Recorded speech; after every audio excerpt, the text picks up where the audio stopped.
নমস্কাৰ ছাত্ৰ ছাত্ৰীসকল ষ্টাডি উইথ লিজা নামৰ এই চেনেলটোলৈ তোমালোকক পুনৰ স্বাগতম জনাইছোঁ আজি আমি somebody's mother প্ৰশ্নসমূহ কৰিম প্ৰথম প্ৰশ্নটো আছে fill in the blanks using phrases from the poem খালি ঠাই পূৰ কৰিব লাগে কবিতাটোৰ পৰা the woman was dash woman was old and ragged and grey somebody's mother dash boys you know the guest lady of all group somebody's mother bowed her head এইটো কবিতাতে আছে তোমালোকে বাক্যবোৰ চাবা কবিতাটো ভালদৰে পঢ়ি চাবা তাতে পাবা 2 নম্বৰটো আছে find out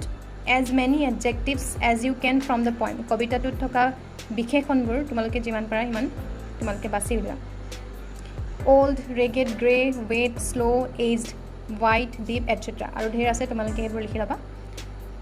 find out the words connected to winter in the poem কবিতাটোত শীতকালৰ লগত সম্পৰ্ক থকা শব্দবোৰ লিখিব কৈছে The words connected to winter in the poem are snow, hailing, chill, slippery. এয়া টাইপবোৰ হৈছে winter লগত কানেক্ট থকা শব্দ Did the woman get help to cross the street? মহিলাগৰাকীয়ে ৰাস্তাটো পাৰ হ'বলৈ তেওঁ সহায়ৰ হাত পাইছিল নে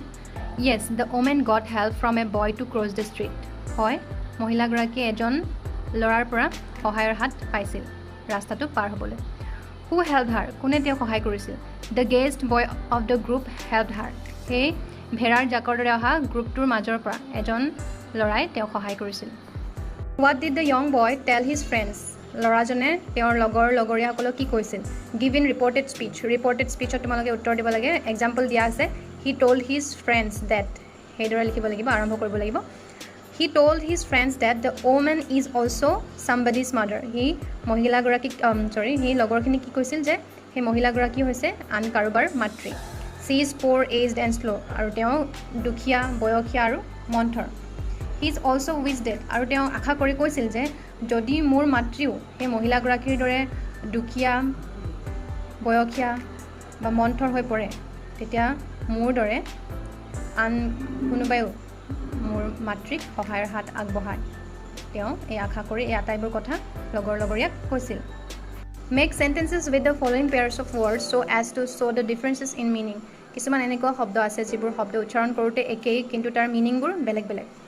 প্ৰথমতে আছে ship আৰু ship SHEEP মানে হৈছে ভেড়া আৰু ইটো ship মানে হৈছে জাহাজ ইয়াৰ বাক্য ৰচনা কৰিব কৈছে A flock of sheep are grazing in the field আৰু ইটো হৈছে Our ship was not damaged in the battle Deep DEEP deep আৰু DIP DEEP মানে হৈছে গভীৰ বা দ The boy is found floating in a deep well DIP মানে হৈছে ডুব মৰা She dips her pen into the ink FEET feet মানে হৈছে ভৰি The woman's feet were aged and slow FIT feet মানে হৈছে উপযুক্ত He is fit for the job Law LAW law মানে হৈছে আইন We should obey the law LOW law মানে হৈছে কোমল Speak in a low voice Land LAND land মানে হৈছে মাটি Assam is our motherland LEND land মানে হৈছে ধাৰলৈ দিয়া Lend me some money FAR far মানে হৈছে দূৰ Our school is far from my home FUR far মানে হৈছে নোম The color of the dog's fur is black 2 নম্বৰখিনিলৈ মন কৰা এইখিনি হৈছে collective nouns A dash of musicians মিউজিচিয়ানৰ যিটো